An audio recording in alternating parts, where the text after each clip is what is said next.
नमस्कार, तपाईहरुलाई स्वागत छ नेपाल अनलाइन स्कुलको युट्युब च्यानलमा। हाम्रो युट्युब च्यानलमा कक्षा नर्सरीदेखि मास्टरसम्मका सबै सब्जेक्टका सबै भिडियोहरू उपलब्ध छन्। तपाईहरुले युट्युबमा गएर अथवा फेसबुकमा गएर नेपाल अनलाइन स्कुल भनी सर्च गरी हाम्रो भिडियोहरू हेर्न सक्नुहुनेछ।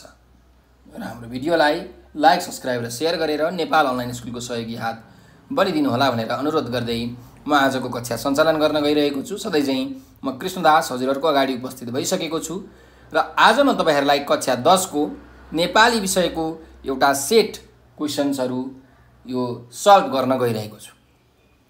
र आज चाहिँ म तपाईहरुलाई यो 2074 सालमा सोधिएको जुन प्रश्नपत्र छ 106 AC भन्ने यो कोड छ यो क्वेशन पेपरको, यो क्वेशन पेपरको चाहिँ जुन प्रश्न नम्बर 10 देखिका अरु समस्याहरू छन् ती हामी सबै आज हेर्ने छौं। यसको यो सेटको मैले प्रश्न नम्बर 1 देखि प्रश्न नम्बर 9 सम्म जुन व्याकरणको अभ्यास थियो त्यो गराएर भिडियो हालिसकेको छु। तपाईले त्यो भिडियो युट्युबमा खोजेर हेर्न सक्नुहुन्छ। त्यसोभए हामी जाउँ प्रश्न नम्बर 10 मा। प्रश्न नम्बर 10 मा के छ भने दिएको गद्यांश राम्ररी पढी सोधिएका प्रश्नहरूको उत्तर दिनुहोस् भनेर भनेको छ। यो गद्यांश पढौं र यहाँ तल सोधिएका छन् प्रश्नहरू 5 वटा। ती 5 वटा प्रश्नहरूको हामीले उत्तर लेख्नुपर्ने छ है त। ल हेरौं। कपडा, जनावरको छाला, कमेरो, पानी, रङ, सुन आदि थोरै कच्चा पदार्थबाट थानका निर्माण हुन्छ। यसका लागि चाहिने कपडा सजिलै उपलब्ध हुन्छ। जनावरको छाला, कमेरो, पानी, ढुङ्गा जस्ता स्वदेशी कच्चा पदार्थ सजिलै र सस्तोमा उपलब्ध हुन्छ। थानकाका लागि चाहिने अलिक महँगो वस्तु भनेको सुन हो, त्यो पनि अप्राप्य छैन। थानका बनाउने विज्ञ र कामदारहरू स्वदेशमै उपलब्ध छन्। यसको निर्माणमा वातावरणीय क्षति हुँदैन। पेट्रोलियम पदार्थको आवश्यकता पर्दैन। पातलो र नरम कपडामा बनाइने चित्र भएकाले यो हलुका हुन्छ। यसलाई पट्याएर दोबारेर पनि सजिलै ओसार पसार गर्न सकिन्छ र ढुवानी खर्च धेरै लाग्दैन। एउटा सानो कोठामा पनि यो उत्पादन गर्न सकिन्छ। यसैले यसको उत्पादन लागत सस्तो पर्छ। उत्पादन लागतका तुलनामा यसको मूल्य भने धेरै छ। यो कलाकृतिका साथै आस्थाको प्रतीक भएकाले राम्रो मूल्यमा यसको बिक्री हुन्छ। एउटा थानका 5-700 देखि लाखौं मूल्यमा पनि बिक्री हुन्छ। त्यसैले थानका उत्पादक र व्यापारीलाई राम्रै फाइदा हुन्छ। थानका बनाउने विज्ञ र कामदारहरूले राम्रो पारिश्रमिक त पाउँछन् नै, साथसाथै कला सिर्जनाबाट प्राप्त हुने सन्तुष्टि पनि पाउँछन्। यसबाट बेरोजगारी समस्या समाधानमा सहयोग पुग्छ। यसको बजार देश बाहिर पनि भएकाले विदेशी मुद्राको आर्जन हुन गई मुलुकको वैदेशिक व्यापारमा सकारात्मक प्रभाव पर्छ। यसबाट नेपाली कला, नेपाली संस्कृति र नेपालमा जन्मिएका बुद्धका बारेमा संसारभर प्रचार प्रसार भई नेपालको इज्जत र गरिमा बढ्छ भनेर एउटा यो अनुच्छेद दिएको छ, गद्यांश दिएको छ। अब हामीलाई यहाँ प्रश्नहरू छन्, हेरौँ। पहिलो प्रश्न छ थानका निर्माणका लागि आवश्यक कच्चा पदार्थको नाम लेख्नुहोस् भनेर भनेको छ। त थानका निर्माणका लागि आवश्यक पर्ने कच्चा पदार्थहरू के हुन् त भन्दा कपडा, जनावरको छाला, कमेरो, पानी, रङ, सुन आदि हुन् हैन। थानका निर्माणका लागि आवश्यक कच्चा पदार्थहरू भनेका कपडा, जनावरको छाला, कमेरो, पानी, रङ, सुन आदि हुन्। यसरी लेख्नु पर्यो है। ल अर्को प्रश्नमा जाउँ। थानका किन सजिलो र नाफामूलक व्यवसाय मानिन्छ भनेर भनेको छ। किन चाहिँ यो थानका बनाउन सजिलो छ र किन यो एकदमै नाफामूलक छ भनेर यहाँ हामीलाई प्रश्न सोधिएको छ। त हामीले लेख्न सक्छौं कि थानका बनाउने जुन कच्चा पदार्थहरू हुन्छन् त्यो सजिलै र सस्तोमा उपलब्ध हुन्छन् है। त्यस्तै गरिकन थानका बनाउने विज्ञ र कामदारहरू पनि स्वदेशमै उपलब्ध छन्। त्यसैले यो थानका बनाउन सजिलो र यो थानका भनेको सजिलो र नाफामूलक व्यवसाय हो है।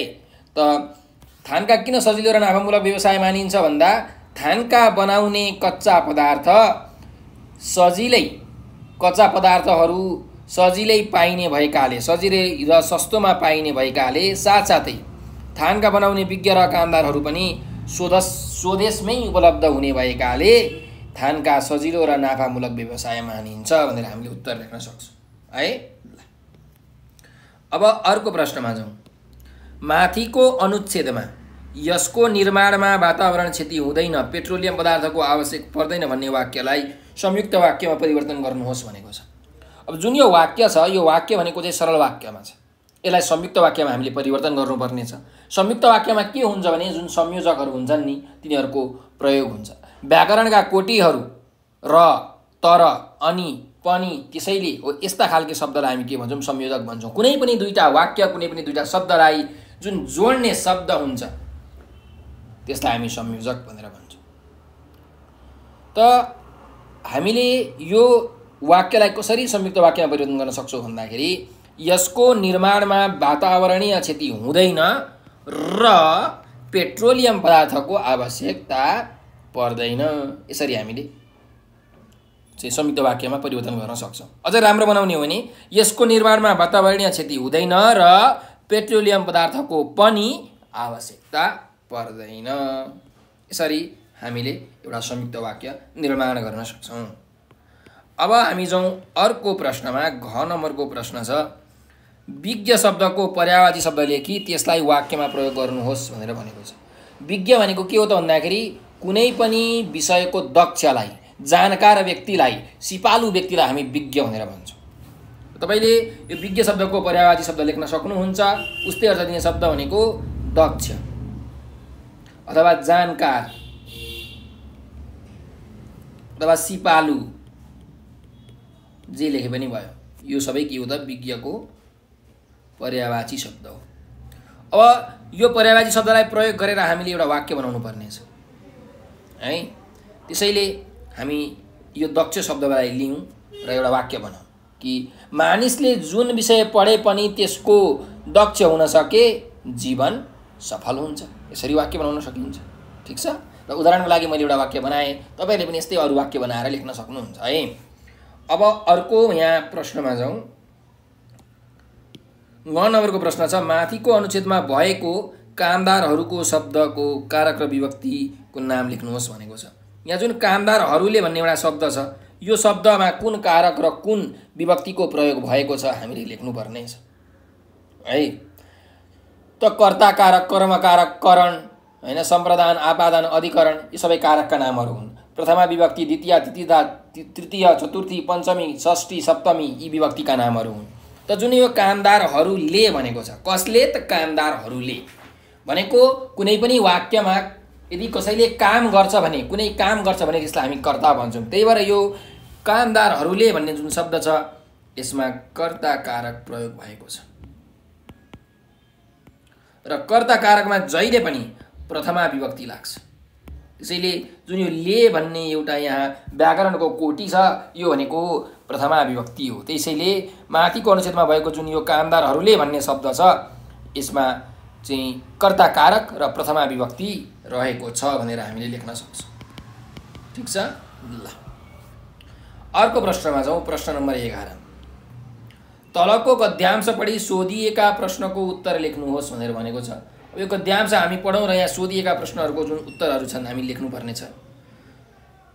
उच्च पहाडी र हिमाली जिल्लामा खाद्यान्नको मूल्य आउँदो दशकमा करिब 26%ले बढ्ने प्रक्षेपण गरिएको छ।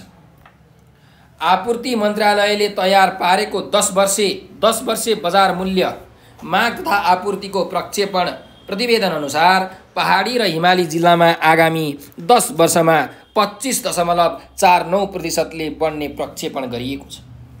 प्रतिवेदन अनुसार खाद्यान्न, निर्माण सामग्री, औषधि र अन्य उपभोग्य वस्तुहरूको औद्योगिक उत्पादन तराई क्षेत्रमा केन्द्रित छ। ताप्लेजुङ, मुगु, दार्चुला, रोल्पा जस्ता विकट उच्च पहाडी र हिमाली जिल्लाहरूमा सहज आपूर्ति तथा बजार पहुँच विस्तार गर्न कठिनाइका कारण त्यहाँका बासिन्दा उपभोग्य वस्तुको मूल्य बढी तिर्न बाध्य भइरहेछन्। उत्पादक र उपभोक्ता बीचको दूरी तथा यातायात लागत अत्याधिक हुँदा उपभोक्तासम्म पुग्दा त्यस्ता वस्तुको मूल्य धेरै बढ्ने प्रतिवेदनमा उल्लेख छ। मुलुकभित्रको भौगोलिक कठिनाई, असमान आपूर्ति सम्बन्धी पूर्वाधार, वस्तु उपभोग सम्बन्धी कमजोर जनचेतना, आपूर्ति व्यवस्था खर्चिलो र जोखिमपूर्ण हुनुका साथै चामल, नुन, औषधि, उपकरण लगायत आवश्यक वस्तुहरूको आपूर्तिका लागि हवाई मार्ग वा पशु र भरिया नै प्रयोग गर्नुपर्ने अवस्था भएकाले पनि मूल्य बढ्ने प्रतिवेदनमा उल्लेख छ। प्रतिवेदन अनुसार मुगु र दार्चुला जिल्लामा खाद्यान्न मध्ये चिउरा र चामलको मूल्य घट्ने उल्लेख छ। यस अवधिमा यी क्षेत्रमा पूर्वाधार विकास र यातायातका कारण मूल्य घट्ने जनाइएको छ।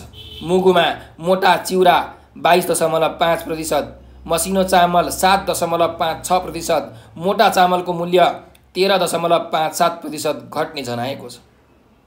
दार्चुलामा मसिनो चामलको मूल्यमा 5.44% कमी आउने उल्लेख छ। अत्याधिक वस्तुको उत्पादन, माग र मूल्य प्रवृत्तिको विगत 5 वर्ष वा उपलब्ध भएसम्मको आँकडाका आधारमा आगामी 10 वर्षको प्रक्षेपण गरिएको। आवश्यक वस्तुहरूको उत्पादन र मागको विश्लेषण गर्दा जिल्ला स्तरबाट समूहगत छलफल, स्थलगत भ्रमण गरी प्राप्त आँकडाको आधारमा प्रक्षेपण गरिएको जनाइएको छ। त यो अनुच्छेदमा चाहिँ एउटा प्रतिवेदन तयार पारिएको छ। पहाडी र हिमाली जिल्लामा जुन खाद्यान्नहरू छन् तिनीहरूको अवस्था के कस्तो छ, मूल्य के कस्तो छ भनेर एउटा प्रतिवेदन यहाँ लेखिएको छ। एउटा प्रतिवेदनको सानो अंश यहाँ छ। त यहाँ जुन प्रश्नहरू छन् यो प्रश्नहरू हेरौँ हामी। पहिला क नम्बरको प्रश्न छ, तराईमा केन्द्रित औद्योगिक उत्पादनहरू के हुन् भनेर हामीलाई सोधिएको छ है। त यहाँ हेरौँ हामीले, खाद्यान्न, निर्माण सामग्री, औषधि र अन्य वस्तुहरूको औद्योगिक उत्पादन तराई क्षेत्रमा केन्द्रित छ भनेर हामीले यहाँ देख्न सक्छौँ हो। त्यसैले तराईमा केन्द्रित औद्योगिक उत्पादनहरू के हुन् भन्दा खाद्यान्न, निर्माण सामग्री, औषधि र अन्य उपभोग्य वस्तुहरू तराईमा केन्द्रित औद्योगिक उत्पादनहरू हुन् भनेर हामीले लेख्न सक्छौँ। ठिक छ, यसरी लेख्नुपर्छ उत्तर लेख्दाखेरि। अर्को प्रश्नमा जाउँ। के कारणले वस्तुको मूल्य घट्छ भनेर भनेको छ। के कारणले गर्दाखेरि चाहिँ कुनै पनि वस्तुको चाहिँ मूल्य घट्छ भनेर हामीलाई यहाँ सोधिएको छ। त यसको उत्तर के लेख्न सकिन्छ होला भन्दाखेरि हेर्नुहोस्, यहाँ उत्पादक र उपभोक्ता बीचको दूरी घट्यो भने हैन, दूरी भएन भने मूल्य घट्छ। त्यस्तै गरिकन यातायातको लागत कम भयो भने पनि के हुन्छ त, यो वस्तुको मूल्य घट्छ। त्यस्तै गरिकन जुन कुरा तपाईले उत्पादन गर्नु हुँदैछ त्यो जुन उपभोग गर्ने चाहिँ मान्छेहरू छन् त्यो उपभोग सम्बन्धी अलि हामीले चेतना फलाउनु पर्यो। उपभोग सम्बन्धी जनचेतना बढ्यो भने पनि वस्तुको मूल्य के हुन्छ त, घट्छ है। त्यसैले यसको उत्तर यो तीनटा चाहिँ पदावलीहरूलाई हामीले केन्द्रमा राखेर उत्तर दिन सक्छौँ कि यसरी लेख्नु पर्यो। के कारणले वस्तुको मूल्य घट्छ भन्दा उत्पादन र उत्पादक बीचको दूरी कम भएमा, यातायात लागत कम भएमा तथा उपभोग सम्बन्धी चेतना बढेमा वस्तुको मूल्य घट्छ। यसरी लेख्ने। ठिक छ, ल एकचोटि दोहोऱ्याएर यो भिडियो तपाईँ हेर्नुहोस्, फेरि उत्तरलाई सुन्नु होला अनि लेख्नु होला है। अर्कोमा जाउँ। विकट हिमाली र पहाडी जिल्लामा महँगोमा सामान किन्नुपर्ने कारण के हो भनेर भनेको छ। जुन विकट हिमालका र पहाडका विकट जिल्लाहरू छन् तिनीहरूमा चाहिँ किन एकदम महँगोमा सामान किन्नुपर्ने भनेर हामीलाई यहाँ प्रश्नमा सोधिएको छ है। यो प्रश्नको उत्तर यहाँ लेखिएको छ, हेरौँ है। विकट उच्च पहाडी र हिमाली जिल्लाहरूमा सहज आपूर्ति तथा बजार पहुँच विस्तार गर्न कठिनाइका कारण त्यहाँका बासिन्दा उपभोग्य वस्तुको मूल्य बढी तिर्न बाध्य भइरहेछन् भनेर यो एउटा तपाईले वाक्यबाट लेख्न सक्नुहुन्छ है उत्तर। प्रश्न के छ हेर्नुस्, विकट हिमाली र पहाडी जिल्लामा महँगोमा सामान किन्नुपर्ने कारण के हो भन्दा विकट हिमाली र पहाडी जिल्लामा सहज आपूर्ति तथा बजार पहुँच विस्तार गर्न कठिनाइ भएका कारण महँगोमा सामान किन्नु परेको छ। यसरी हामीले उत्तर लेख्न सक्छौँ है। अर्कोमा जाउँ। अर्को प्रश्नमा उच्च पहाडी जिल्लामा किन वस्तुको मूल्य बढी छ भनेर भनेको छ। एकदमै अग्लो अग्लो जुन पहाडी जिल्लाहरू छन् तिनीहरूमा चाहिँ किन वस्तुको मूल्य एकदमै धेरै छ भनेर हामीलाई सोधेको छ है। त उच्च पहाडी जिल्लामा के हुन्छ भन्दाखेरि यातायातको साधनहरू त पुग्दैन, एकदम जोखिमपूर्ण यातायात को साधनहरूमा चाहिँ सामानहरू लग्नुपर्ने हुन्छ। भन्नुको मतलब त्यो त्यहाँको भूगोल एकदम के हुन्छ, कठिन हुन्छ, भौगोलिक कठिनाइ है। त हेर्नुहोस्, भौगोलिक कठिनाइ, असमान आपूर्ति सम्बन्धी पूर्वाधार, त्यस्तै गरिकन यो वस्तु र उपभोग सम्बन्धी कमजोर जनचेतना, आपूर्ति व्यवस्था खर्चिलो र जोखिमपूर्ण भएको कारणले गर्दाखेरि चाहिँ यो उच्च पहाडी जिल्लामा वस्तुको मूल्य बढी भएको है। त्यसै गरिकन अर्को गुण त यहाँ लेख्न सक्नुहुन्छ कि वस्तुहरूको आपूर्तिका लागि हवाई मार्ग वा पशु र भरिया नै प्रयोग गर्नुपर्ने अवस्था छ, त्यही भएर पनि बढी हो है। अब हवाई मार्ग एरोप्लेनबाट सामान लग्नु भयो भने त एरोप्लेनको जुन खर्च हुन्छ त्यो पनि तिर्नु पर्यो, भरियाहरूको खर्च पनि तिर्नु पर्यो, हो कि होइन। त्यसैले यसको उत्तर के लेख्न सकिन्छ भन्दाखेरि उच्च पहाडी जिल्लामा किन वस्तुको मूल्य बढी हुन्छ भन्दा उच्च पहाडी जिल्लामा चाहिँ भौगोलिक कठिनाइ, असमान आपूर्ति सम्बन्धी पूर्वाधार, वस्तु उपभोग सम्बन्धी कमजोर जनचेतना, आपूर्ति व्यवस्था खर्चिलो र जोखिमपूर्ण हुनुका साथै वस्तुहरूको आपूर्तिका लागि हवाई मार्ग वा पशु र भरिया नै प्रयोग गर्नुपर्ने भएका कारणले चाहिँ वस्तुको मूल्य बढी हुन्छ भनेर हामीले उत्तर लेख्न सक्छौँ। ठिक छ। ल अब अन्तिम प्रश्नमा जाउँ। 9 नम्बरको प्रश्न, मुगु र दार्चुला जिल्लामा किन मूल्य घट्ने छ भनेर भनेको छ। जुन दुईटा जिल्लाहरू छन् मुगु र दार्चुला जिल्ला, त्यसमा चाहिँ किन वस्तुको मूल्य चाहिँ घट्ने छ भनेर हामीलाई यहाँ सोधेको छ प्रश्नमा है। किन घट्ने छ भन्दाखेरि यहाँ हेर्नुहोस्, यी क्षेत्रहरूमा मुगु र दार्चुला जिल्लाको जुन क्षेत्रहरू छ त्यो क्षेत्रमा चाहिँ पूर्वाधारको विकास र यातायातका कारणले गर्दाखेरि चाहिँ मूल्य घट्ने जनाइएको छ भनेर एउटा यहाँ वाक्य छ नि। हो त हामीले के लेख्न सक्छौँ भन्दाखेरि मुगु र दार्चुला जिल्लामा पूर्वाधार विकास र यातायातको सुविधाका कारणले मूल्य घट्ने छ है। के अरे, मुगु र दार्चुला जिल्लामा पूर्वाधार विकास र यातायातका सुविधाका कारण मूल्य घट्ने छ है।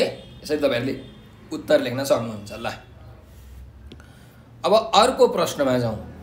12 नम्बरको प्रश्न छ, तलको गद्यांशबाट 4 वटा बुँदा टिपी सारांश लेख्नुहोस् भनेर भनेको छ। अब एउटा हामीलाई गद्यांश दिएको छ, यहाँबाट हामीले 4 वटा बुँदा टिपेर चाहिँ यसको सारांश लेख्नुपर्ने छ। सार अंश है भनेको चुरो कुरो, गुदी कुरो, मेन कुरो, मूल भाव के हो त त्यो लेख्नुपर्ने छ। र सारांश लेख्दाखेरि जहिले पनि हामीले 1/3 सारांश लेख्नुपर्छ। भन्नुको मतलब यदि तपाईको अनुच्छेदमा 30 वटा शब्द छ भने तपाईले सारांशमा 10 वटा शब्द, यदि तपाईको अनुच्छेदमा 90 वटा शब्द छ भने तपाईको सारांशमा जम्मा 30 वटा शब्द मात्रै हुनु पर्यो है। 1/3 ल त पहिला यो गद्यांश पढौँ।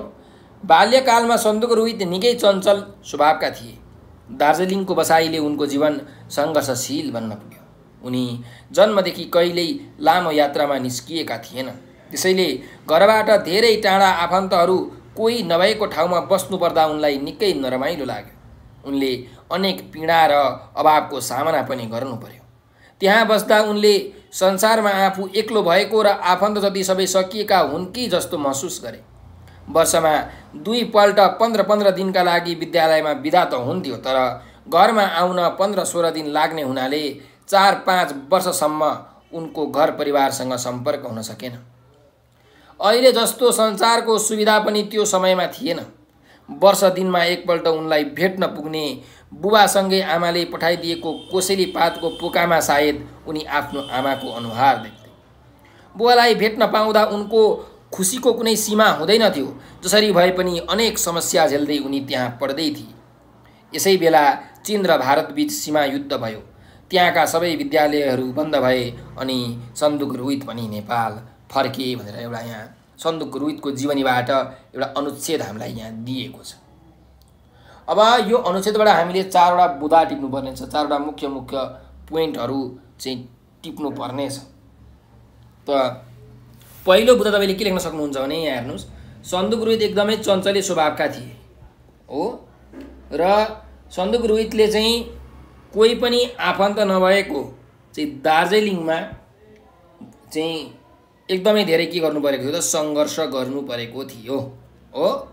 त यही कुरालाई हामीले पहिलो बुँदामा राख्न सक्छौँ कि चञ्चले स्वभावका सन्दुकले आफन्त नभएको दार्जिलिङको बसाइमा सङ्घर्ष गर्नु, यो पहिलो बुँदा है।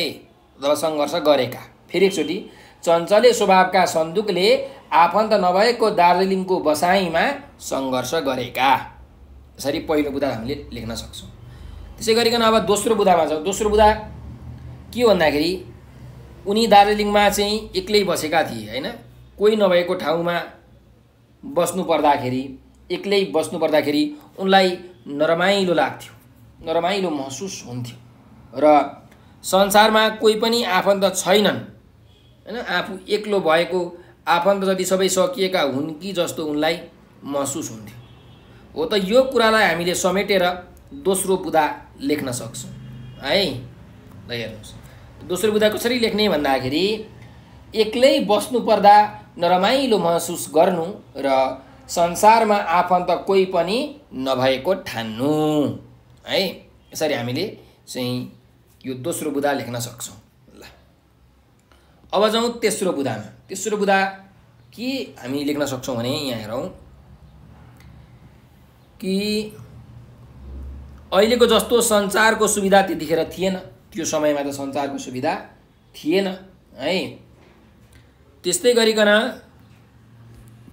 अनि घरमा आउनको लागि पनि 15-16 दिन लाग्थ्यो क्या उनलाई। यातायातको सुविधा नभएकोले उसलाई घरमा आउनलाई 15-16 दिन लाग्थ्यो र सञ्चारको पनि केही सुविधा थिएन त्यो बेलामा। फोन गरेर सोध्ने कुरा पनि भएन त्यो बेलामा। हो त्यही भएर चाहिँ उनलाई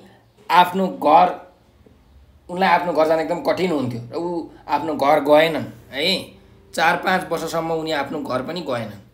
त यही कुरालाई समेटेर हामीले एउटा बुदा लेख्न सक्छौँ कि यातायात तथा सञ्चारको सुविधा नभएकाले बिदामा घर जान कठिनाइ हुनु र नजानु। यो तेस्रो बुदा भयो। ठिक छ, यसरी हामीले तेस्रो बुदा टिप्न सक्छौँ। अब अन्तिम एउटा बुदा के टिप्न सक्छौँ भन्दाखेरि हरेक वर्षमा चाहिँ वर्षमा एकपटक बुवाले मात्रै सन्दुकलाई के गर्नुहुन्थ्यो त भेट्नुहुन्थ्यो हो। हरेक वर्ष यहाँ हेरौँ त वर्ष दिनमा एकपल्ट उनलाई भेट्न को पुग्नुहुन्थ्यो त बुवा पुग्नुहुन्थ्यो हो। र पछि सन्दुक चाहिँ यो चीन र भारत बीच सीमा युद्ध भएको कारणले सन्दुक रोहित नेपाल फर्केका थिए। त हो यो कुरालाई समेटेर हामीले एउटा बुदा बनाउन सक्छौँ। त कसरी भन्दाखेरि वर्षमा एकपल्ट बुवाले नै भेट्दै आएका सन्दुक भारत र चीन युद्धका कारण नेपाल फर्किनु। यो चौथो बुदा भयो यसरी। ठिक छ। यसरी तपाईहरुले बुदाहरू चाहिँ टिप्न सक्नुहुन्छ। सकेसम्म अनुच्छेदमा भएका सबै कुराहरूलाई समेट्ने गरी बुदा टिप्नुहोस्। अब हामीले सारांश लेख्नुपर्ने छ। सारांश लेख्दाखेरि जहिले पनि एउटा हामीले शीर्षक दिनुपर्छ है। त यो सारांशको एउटा शीर्षक म के दिन्छु भने सन्दुकको सङ्घर्ष। यो मैले शीर्षक दिएँ है त सारांशको। अब यो सारांश लेख्दाखेरि चाहिँ हामीले सबैभन्दा सजिलो के हो भन्दाखेरि जुन तपाईले बुदाहरू लेख्नु भएको छ त्यही बुदाहरूलाई अझै छोट्याएर तपाईले लेख्नु भयो भने तपाईको एउटा राम्रो सारांश बन्छ। ठीक छ। त्यही भएर त्यो कुरामा तपाईहरुले आफ्नो ध्यान दिनु होला। त्यसैले यसको अब सारांश के लेख्न सकिन्छ भन्दाखेरि ओलाङचुङ गोलाका सन्दुकले दार्जिलिङमा संघर्षपूर्ण बाल्यकाल बिताए। यातायात र सञ्चारको अभावले गर्दा उनी एक्लै केही वर्षसम्म त्यहीँ बसे। 4-5 वर्षसम्म एक्लै बस्नु पर्दा साह्रै नरमाइलो र एक्लो महसुस गरेका सन्दुक भारत र चीन युद्धका कारण विद्यालय बन्द भएपछि नेपाल फर्किए। यसरी हामीले एकदम छोटो मिठो चाहिँ सारांश लेख्न सक्छौँ है। ल अब अर्को अभ्यासमा जाउँ। यहाँ 13 नम्बरको अभ्यास हेर्नुस्। कुनै एक प्रश्नको उत्तर लेख्नुस् भनेर भनेको छ। क नम्बरमा छ दिएका बुदाहरूको आधारमा जीवनी लेखी शीर्षक दिनुहोस् भनेर भनेको छ। जीवनी लेखेर चाहिँ हामीले यो एउटा शीर्षक राम्रो उचित उपयुक्त शीर्षक हामीले दिनुपर्ने छ। त यहाँ हेरौँ कसको जीवनी हो त हामीले लेख्नुपर्ने। त नाम ध्रुवचन्द्र गौतम, जन्ममिति विक्रम सम्वत 2000 साल पुस 2 गते, जन्मस्थान रक्सौल भारत, मातापिता दीपवती र गोविन्द प्रसाद गौतम, शिक्षा स्नातकोत्तरसम्म अध्ययन नेपालमा र चाहिँ भारतको पुणे विश्वविद्यालयमा विद्यावारिधि भनेको PhD, अनि उनका प्रमुख कृतिहरू छन्, उनको विशेषता, उनले पाएका पुरस्कारहरूको बारेमा यहाँ लेखिएको छ। त यी सबैलाई हामीले समेटेर एउटा के लेख्न सक्छौँ त भन्दाखेरि जीवनी लेख्न सक्छौँ। त जीवनीको शीर्षक के राख्ने भन्दाखेरि ध्रुवचन्द्र गौतम, र उनी के हुन् त भन्दाखेरि चाहिँ साहित्यकार हुन्। उनले कृतिहरू निकालेका छन्, विभिन्न कृतिहरू निकालेका छन्। त्यही भएर जीवनीको हामीले शीर्षक दिन सक्छौँ साहित्यकार ध्रुवचन्द्र गौतम। ध्रुवचन्द्र गौतम, ल यो चाहिँ हाम्रो शीर्षक भयो। अब हामीले जीवनी लेख्नु पर्यो। आधुनिक नेपाली साहित्यका चर्चित आख्यानकारका रूपमा ध्रुवचन्द्र गौतमलाई समेत लिने गरिन्छ। उनको जन्म विक्रम सम्वत 2000 पुस 2 गते भारतको रक्सौलमा भएको। उनी माता दीपवती र पिता गोविन्द प्रसाद गौतमका प्रतिभाशाली सुपुत्र हुन्। उनले नेपालका विद्यालय र विश्वविद्यालयबाट स्नातकोत्तरसम्मको अध्ययन गरेका छन्। त्यसै गरी भारतको पुणे विश्वविद्यालयबाट उनले विद्यावारिधिको उपाधि प्राप्त गरेका छन्। यस दृष्टिले उनी शिक्षित साहित्यकारका रूपमा देखा पर्दछन्। गौतमले तटस्थता असफलता है यहाँ लेखिएको छ, तटस्थता असफलता शीर्षकको कविता पहिलो पटक रूपरेखा पत्रिकामा प्रकाशित गरेर नेपाली साहित्यमा प्रवेश गरेका हुन्। त्यसपछि उनको साहित्यिक यात्रा निकै लामो समयसम्म निरन्तर चलिरहेको पाइन्छ। उपन्यासका क्षेत्रमा उनका अन्त्यपछि अलिखित एक सहरमा एक कोठा, उपसंहार अर्थात् चौथो अन्त्य, कट्टेल सरको चोटपटक र बालुवामाथि जस्ता आधा दर्जन कृतिहरू प्रकाशित छ। त्यसै गरी कथाका क्षेत्रमा पनि गौतमका प्रतिनिधि कथाहरू र गौतमका एकान्त कथा जस्ता कथा सङ्ग्रहहरू प्रकाशित भएका छन्। उनको भस्मासुरको नली हाड शीर्षकमा प्रकाशित नाट्यकृति निकै चर्चित रहेको छ। खास गरी उपन्यास, कथा र नाटकका क्षेत्रमा स्थापित गौतमका गीति नाटक र नृत्य नाटकहरू अलि नयाँ ढङ्गबाट लेखिएको पाइन्छ। उनले निबन्धका क्षेत्रमा समेत कलम चलाएका छन्। ध्रुवचन्द्रको साहित्यिक विशेषता भन्नु नै विसङ्गतिवादी र अस्तित्ववादी दर्शनबाट प्रभावित रहनु हो। उनका उपन्यासहरूमा यस्तो प्रवृत्ति प्राय सबैतिर पाइने गर्छ। अझ आलोचनात्मक यथार्थवादी प्रवृत्तिलाई समेत उनले आफ्नो उपन्यासहरूमा प्रयोग गरेका छन्। त्यस्तै उनी मानवीय चरित्रबाट हुने र राजनीतिक सन्दर्भसँगै देखा पर्ने विकृति विसङ्गतिप्रति व्यङ्ग्य गर्न पनि पछि पर्दैनन्। यसरी बहुमुखी प्रतिभाका धनी ध्रुवचन्द्र गौतमलाई साहित्यिक योगदानका आधारमा मदन पुरस्कार 2040 र साझा पुरस्कार 2059बाट समेत पुरस्कृत एवं सम्मानित गरिएको छ। उनी नेपाली साहित्यका क्षेत्रमा अमूल्य रत्नका रूपमा स्थापित प्रतिभा हुन् भनेर हामीले लेख्न सक्छौँ। ठिक छ, ल अब हामी अर्को प्रश्नमा जाउँ। ख नम्बरको प्रश्न, कामको खोजीमा विदेश जान खोज्ने साथीलाई स्वदेशमै बसी स्वरोजगारमा लाग्न आग्रह गर्दै चिठी लेख्नुहोस् भनेर भनेको छ। त यो एउटा चिठी हो, घरायसी चिठी। आफ्नो कुनै साथीलाई, आफन्तजनलाई लेख्ने चिठीलाई हामी घरायसी चिठी भन्छौँ। त घरायसी चिठीमा चाहिँ सबैभन्दा सुरुमा हामीले मिति लेख्नुपर्ने हुन्छ। 2078 साल 1 महिना 1 गते, वैशाख 1 गते। ल अब कहाँबाट लेखिएको हो त भन्दा कामको खोजीमा विदेश जान खोज्ने साथीलाई स्वदेशमै बसी स्वरोजगारमा लाग्न आग्रह गर्दै चिठी लेख्नुहोस् भनेको छ। ल म चाहिँ विदेशमा काम गरिरहेको एकजना भए, म मलेसियामा छु अरे, ल है, किनकि विदेशमै भएको कोही साथीले चाहिँ नेपालमा भएको साथीलाई सुझाव दियो भने त उसले मान्छ नि त। त्यही भएर मैले मलेसिया लेखेँ भनेको। जहाँबाट चिठी लेखिएको हो त्यो चिठी लेखेको ठेगाना र मिति हामीले यहाँ लेख्न सक्छौँ। मिति त तपाईँले छुट्याउनु नै हुँदैन र ठेगाना लेख्नुभयो भने पनि अत्यन्तै राम्रो। अब सम्बोधन गर्नु पर्यो। त मित्र नवीन, नवीन मित्रलाई लेखिँदैछ। मित्र नवीन, सादर नमस्कार।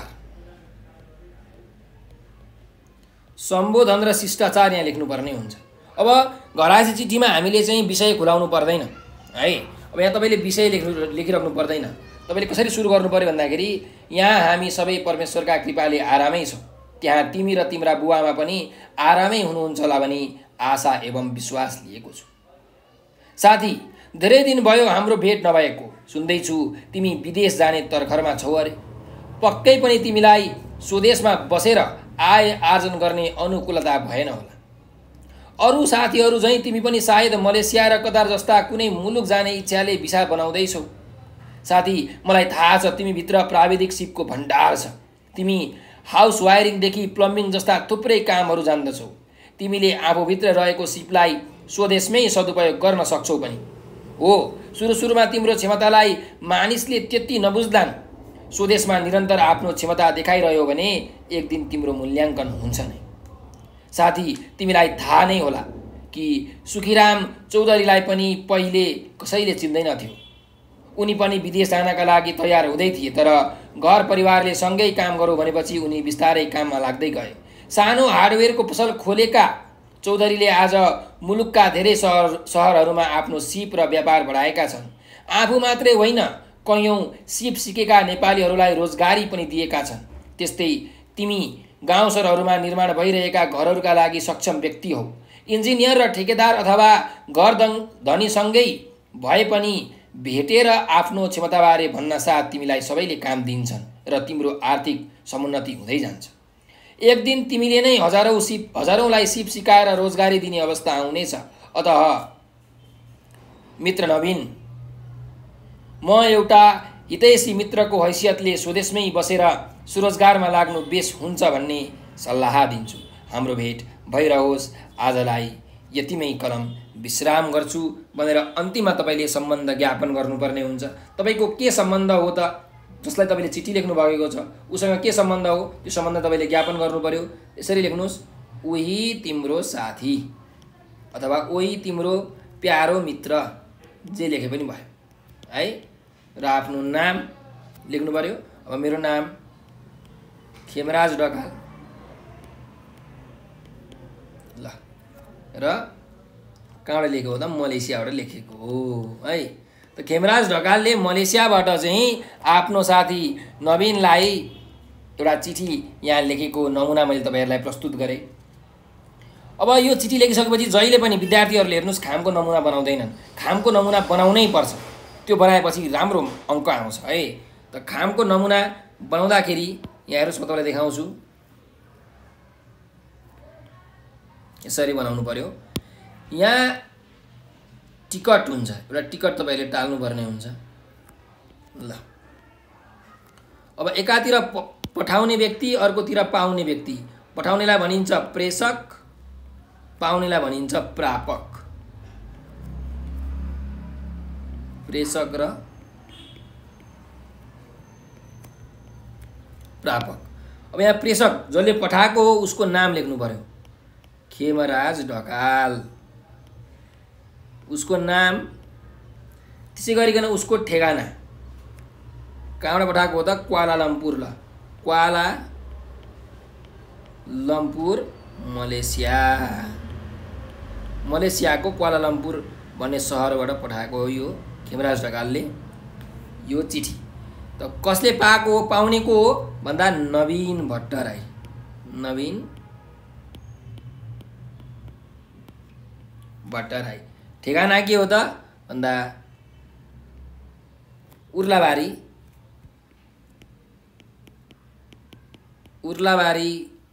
नगरपालिका वडा नम्बर 5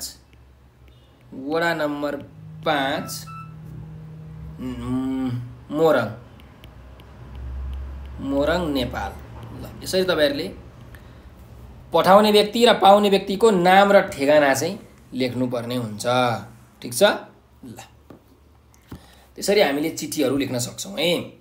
अब अर्को प्रश्नमा जाउँ। यहाँ हेर्नु, 14 नम्बरको प्रश्न छ, कुनै एक उद्धरणको सहप्रसङ्ग व्याख्या गर्नुहोस् भनेर हामीलाई भनेको छ।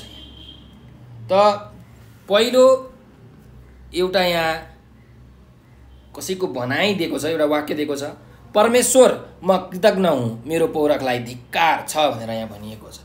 यो भनाइ चाहिँ हामीलाई यो गुरुप्रसाद मैनालीद्वारा लिखित हैन कक्षा 10 को नेपाली किताबको प्रत्यागमन भन्ने कथाबाट यो सारिएको हो है। र यो कुन प्रसङ्गमा आएको हो त्यो कुरालाई पनि हामीले यहाँ खुलाउनु पर्ने हुन्छ र यसले भन्न खोजेको कुरा के हो त्यसलाई व्याख्या विश्लेषण गर्नुपर्ने हुन्छ। त उत्तर कसरी लेख्ने भन्दाखेरि यसरी लेख्नुहोस् कि प्रस्तुत भावपूर्ण तथा गहन अभिव्यक्ति सुप्रसिद्ध कथाकार गुरुप्रसाद मैनाली विक्रम सम्वत 1957 2028 द्वारा लिखित प्रत्यागमन कथाबाट उद्धृत गरिएको हो। मैनाली सामाजिक विषयवस्तुमा आधारित कथा लेख्ने सुप्रसिद्ध कथाकार हुन्। नेपाली समाजका रीतिरिवाज, मूल्य, मान्यता र आदर्शलाई उनी सरल बोलीचालीको भाषामा प्रस्तुत गर्ने क्षमता राख्छन्। आफ्नो आमाबुवा सरह लालन पालन गरी हुर्काउने दाजुभाउजूलाई श्रीमतीको लैमा लागेर अलग्गै बस्न पुगेका रामु बिरामी परेर थला परे। त्यस्तो बेला श्रीमतीले उनको राम्ररी हेरचाह पनि गरिनन्। रामुको टिठ लाग्दो अवस्था देखेर भाउजू शोभाले पुरै स्याहार सुसार गरी निको पारी घर लिएर गइन्। दाजुको घरमा पुगेपछि आफ्नो अनुपस्थितिमा घर परिवारको अवस्था नाजुक बन्न पुगेको उनले देखे। यस्तो अवस्था सिर्जना गर्ने पात्र आफै भएको महसुस गर्दै मनमनै पछुतो गर्ने क्रममा रामुले उक्त अंश भनेका हुन्। मातृ पितृ स्नेह प्रदान गर्ने भाउजू र दाजु प्रति रामुले खुबै पश्चाताप गरे। कुनै सहारा नभएपछि मानिसले ईश्वरको पुकार गर्छ, त्यस्तै अवस्था रामुको भएको छ। उनलाई हुर्काउने, माया दिने र पढाउने जस्ता अति नै महत्त्वपूर्ण काम गरेर सक्षम बनाउने दाजु भाउजूप्रति उनले गद्दारी गरे। दाजु भाउजूले गरेको उपकार उनले चटक्कै बिर्से। उनकै कारण दाजुको घरमा गरिबीले डेरा जमायो। उनी दाजु भाउजूप्रति कृतज्ञ नबनेका भए दाजु भाउजूको अवस्था यस्तो दयनीय र टिठ लाग्दो हुने थिएन। जति नै पौरख गरे पनि त्यस अवस्थामा उनी आफूलाई धिक्कारछन्। उनलाई आफू कर्तव्यच्युत भएकामा हुनसम्मको पछुतो भएको छ। माथिको अभिव्यक्तिबाट रामुले गल्ती महसुस गरेको बुझिन्छ। गल्तीलाई दोहोर्याउनुको सट्टा त्यसलाई महसुस गर्दै सच्याउनु मानिसको महानता हो। त्यस्तै महानताको भाव रामुले यहाँ प्रकट गरेका छन्। परमेश्वर, कृतज्ञ, धिक्कार जस्ता तत्सम शब्द अनि पौरख जस्तो तद्भव शब्दको प्रयोगले पश्चाताप सम्बन्धी भाव र कर्तव्य बोध भएको कुरालाई यहाँ प्रभावकारी ढङ्गले प्रस्तुत गरिएको छ भनेर हामीले यसको उत्तर लेख्न सक्छौँ। त्यस्तै गरिकन भाइ बहिनीहरू, अब हामी अर्को यहाँ प्रश्नमा जाउँ। ख नम्बरको प्रश्न के छ भन्दाखेरि एउटा कविताको यहाँ छोटो अंश हैन हरफहरू दिएको छ। चाहिँ यो स्वावलम्बी सके बन्न कुनै चाहिन्न नोकर, सर्वत्र जाँगरै तातोस कसले लाउने कर भनेर भनेको छ। यो जुन कवितांश छ यो चाहिँ हाम्रो कक्षा 10 को नेपाली किताबको सन्तुष्टि भन्ने कविताबाट उद्धृत गरिएको र यसका लेखक हुनुहुन्छ भरतराज पन्त। उहाँले यो कविताका माध्यमबाट चाहिँ सन्तोष भनेकै सबैभन्दा ठुलो सुख हो, मानिसले सन्तोष गर्न जान्नु पर्दछ, सन्तोषम परम सुखमको भावना हरेक मानिसमा जागृत हुनु पर्दछ भन्ने सन्देश दिनुभएको छ। त प्रस्तुत कविताका पंक्तिहरू कक्षा 10 का नेपाली किताबको चाहिँ कवि भरतराज पन्त 1986-2065 द्वारा लिखित सन्तुष्टि शीर्षकको कविताबाट साभार गरिएको। शास्त्रीय छन्द र पूर्वीय परम्परालाई आत्मसात गर्दै काव्य सिर्जना गर्ने पन्तले यस कवितामा मानव जीवनलाई सफल र सन्तुष्ट बनाउन श्रम, नैतिकता र सामूहिक चिन्तनको आवश्यकता पर्दछ भन्ने कुरालाई प्रस्तुत गरिएको छ। कविले उक्त पंक्तिहरू स्वावलम्बी र जाँगरिलो बन्न सके सहज रूपमा सन्तुष्टि प्राप्त गर्न सकिने कुरा प्रस्तुत गर्ने क्रममा उल्लेख गरेका हुन्। कवि यस कवितांशमा एक स्वाभिमानी र स्वावलम्बी व्यक्तिका रूपमा देखा पर्छ। आफ्नो खुट्टामा आफै उभिनु स्वावलम्बी बन्नु हो। आफ्नो खुट्टामा उभिन नसक्नेले अरूको चाकरी गर्नुपर्छ। अरूको चाकरीमा लाग्नेले आफ्नो स्वाभिमान गुमाउनुपर्छ। कवि स्वावलम्बी बन्न सकेका खण्डमा नोकर चाकरको आवश्यकता पर्दैन र जाँगरिलो भई जीवन बिताउन सकिन्छ भन्ने ठान्छ। त्यसैले कविले कसैको दया माया र सहयोग बिना नै स्वावलम्बी भएर बाँच्न चाहेका हुन्। संसारका मानिस बढी विलासी जीवन बिताउन चाहन्छ। नोकर चाकर राखेर शानसँग जीवन बिताउन पाए सुखी होइन्छ भन्ने उनीहरू ठान्छन्। सुख पाउन त्यति सजिलो छैन। जाँगर र आत्मविश्वासका साथ आफ्नो काम आफैले सम्पन्न गर्न सके मानिसले आत्मसन्तुष्टि सजिलै प्राप्त गर्न सक्छ। त्यसैले स्वावलम्बी र आत्मनिर्भरताले नै जीवनको सच्चा सुख प्राप्त गर्न सकिन्छ भन्ने कुरालाई बडो आकर्षक भाषा शैली र अनुष्टुप छन्दका माध्यमबाट यस कवितांशमा प्रस्तुत गरिएको छ भनेर हामीले यसको व्याख्या गर्न सक्छौँ। त्यसै गरिकन अब हामी जाउँ अर्को अभ्यासमा भाइ बहिनीहरू। अर्को अभ्यास हेरौँ, अभ्यास नम्बर 15 को तलका कुनै 2 प्रश्नको उत्तर दिनुहोस् भनेर भनेको छ र यहाँ हामीलाई क नम्बरमा के सोधिएको छ भन्दाखेरि तलका कथांश पढी अन्त्यमा सोधिएका प्रश्नको उत्तर दिनुहोस् भनेर भनिएको छ। त यो कथांश पढौँ। यो कथांश चाहिँ हाम्रो माउजङ बाबु साहेबको कोट भन्ने जुन कथा छ त्यो कथाबाट उद्धृत गरिएको। त पढौँ कथांश कि प्रजातन्त्रपछि बाबु साहेबको व्यक्तित्व मुरमुरिएको र कोटलाई पनि मैलो पुरानो धमिलो भनेर सबैले उपहासले टक लगाएर हेर्ने दृष्टता गर्न थालेका थिए। कोही त अझ मुसुमुसु हाँस्न पनि बाँकी राख्दैनथे। बाबु साहेबका कानमा पनि एक दिन यी कुराहरू पुगे। उनले भित्ताको किलामा झुन्ड्याइएको कोटलाई हेरिरहे र अतीत इतिहासको स्मरण गरे।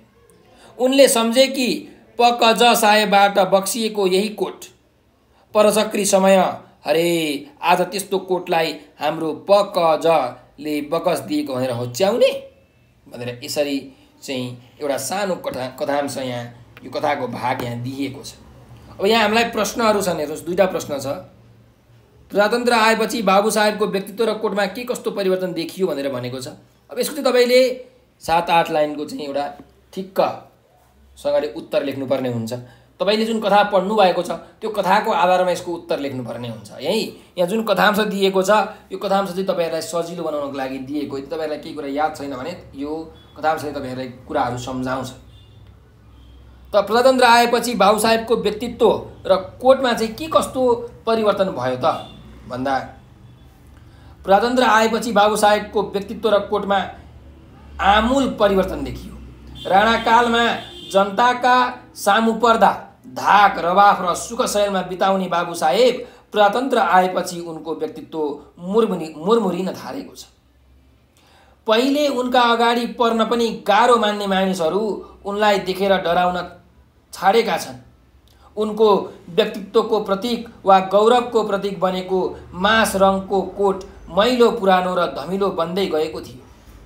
त्यस कोटलाई एकटक लगाएर हेर्ने साहस पनि मानिसमा पलाउँदै गएको थियो। कतिपय मानिसहरू उनको हालत र कोटको अवस्था देखेर मुसु मुसु हाँस्न पनि थालिसकेका थिए। मानिसबाट आफू र आफ्नो कोटको बारेमा अनावश्यक टीका टिप्पणी हुन थालेको कुरालाई लाचार बनेर सुन्न उनी बाध्य भएका थिए। यसरी प्रजातन्त्र आएपछि बाबु साहेबको व्यक्तित्व र कोटमा असाधारण परिवर्तन आएको देखियो भनेर हामीले लेख्न सक्छौँ है। अर्को प्रश्नमा जाउँ। बाबु साहेबले पुरानो कोटलाई किन छोड्न नचाहेका हुन् भनेर हामीलाई सोधेको छ। बाबु साहेबले पुरानो कोटलाई किन छोड्न नचाहेका हुन् त भन्दा माउजङ बाबु साहेबको कोट आतङ्कको प्रतीक थियो। त्यही कोट लगाएर हिँडेपछि सर्वसाधारणले राणाकालीन आतङ्कको स्मरण गर्थे। अझै गौरवशाली त्यस कोटबाट कुनै कुरा कोट्याउन कसैले हिम्मत गर्दैनथे। चकिलो मास रङको त्यो कोट दोस्रो फुस्रो र मैलो बिरुप हुन गएको भए पनि साराका आँखा त्यसैमा पर्थे। पकज साहेबबाट प्राप्त त्यो कोट हिन्दुस्तानीबाट ल्याएको थियो। राजसी रवाफ अतीतको गौरव र महिमामय अतीतको प्रतीक बेन्छन् कपडा। त्यस्तै गरिकन व्हाइट वे रेलिङ विभागमा तयार पारिएको भएर पनि त्यस कोटको ठुलो महत्त्व रहेको छ। हरेक उत्सवहरूमा आकर्षणको केन्द्र र अतीतको गौरवको प्रतीकका रूपमा रहेकाले नै माउजङ बाबु साहेबले नयाँ कोट किन्न नजानुको प्रमुख कारण हो भनेर हामीले लेख्न सक्छौँ। ठिक छ। त्यही भएर चाहिँ उनले नयाँ कोट चाहिँ किन्न नचाहेका है। अब हामी अर्को अभ्यासमा जाउँ। ख नम्बरमा भनिएको छ कि तलको कवितांश पढी अन्त्यमा सोधिएका प्रश्नको उत्तर दिनुहोस् भनेर भनेको छ। जुन यो कवितांश छ यो कवितांश चाहिँ हामीलाई कक्षा 10 को नेपाली पाठ्यपुस्तकको वर्षा भन्ने जुन कविता छ त्यो कविताबाट यहाँ लिएको हो। यस कविताका रचयिता महाकवि लक्ष्मीप्रसाद देवकोटा हुन्। उनले यो कविताको मार्फतबाट चाहिँ प्रकृतिको जुन प्रेम छ त्यसलाई दर्शाएका छन्, देखाएका छन्। त पहिला यो हामी कवितांश पढौँ। आइन् वर्षा हरर चढी वायु पंखी विमान, पाङ्रा घरसी शिखर गरजी थर्कियो आसमान। झिल्के झिल्का अचल मुख भो त्रासले नील गाढा, चुली नाघिन प्रकृति कलिलिन देखिँदै दूर टाढा। अब यहाँ हामीलाई दुईटा प्रश्नहरू पुछारमा दिएका छन्। पहिलो प्रश्न छ वर्षा ऋतुको आगमन कसरी हुन्छ। यहाँ वर्षाकालीन प्रकृतिको वास्तविक रूपको वर्णन गरिएको छ। सामान्यतः वर्षा कालमा वर्षा हरर गर्दै विमान चढी आउने गर्छ। मानौ पाङ्रा घर्सेर शिखरमा चढी आसमान थर्काउँछ। झल्याक झुलुक गरेर सातो लिने र प्रकृतिले कलिली भएर चुली नागेका अवस्था वर्षाकालमा देख्न सकिन्छ। यसले धरतीलाई नै चलायमान गराउन सक्ने सामर्थ्य राख्छ। प्रकृतिको अनौठो अवस्था र त्यसले मानव जीवनमा पारेको प्रभावको चित्रण यहाँ निकै आकर्षक ढङ्गले चित्रण गरिएको छ। यसरी वर्षा ऋतुको आगमन प्रभावकारी ढङ्गले हुन्छ भनेर हामीले यसको उत्तर लेख्न सक्छौँ। अब अर्को प्रश्न हेरौँ। वर्षायाममा प्रकृतिको त्रास हुनुको कारण के हुन् भनेको छ। जुन वर्षायाममा एउटा डरको माहौल चाहिँ यो वर्षाको गडगडाहटले फैलाउँछ हो, त्यसको कारण के हो त भनेर हामीलाई यहाँ यो प्रश्नमा सोधिएको छ। त कविका अनुसार वर्षा हावामा उड्ने वायुपंखी विमान चढेर हरर गर्दै आउँछ। वास्तवमा भन्नुपर्दा वर्षाको समय त्यसै पनि सौन्दर्यपूर्ण हुने गर्दछ। वर्षाले सौन्दर्यको सृष्टि गर्नुको साथै उसको आगमनले चराचर जगत नै खुसी र रसमय बन्दछ। तापनि उसको आगमन एकदम त्रासयुक्त हुन्छ। वर्षाको आगमनका क्रममा अग्ला पहाडका चुचुराहरूमा विमानका पाङ्राहरू घोटिएर आकाश गड्याङ गुडुङ गर्दै थर्किन थाल्दछ। विमानका पाङ्राहरू घोटिएर ठुलो आवाज निकाल्दै र सबैतिर फैलदै वर्षाको आगमन हुन्छ।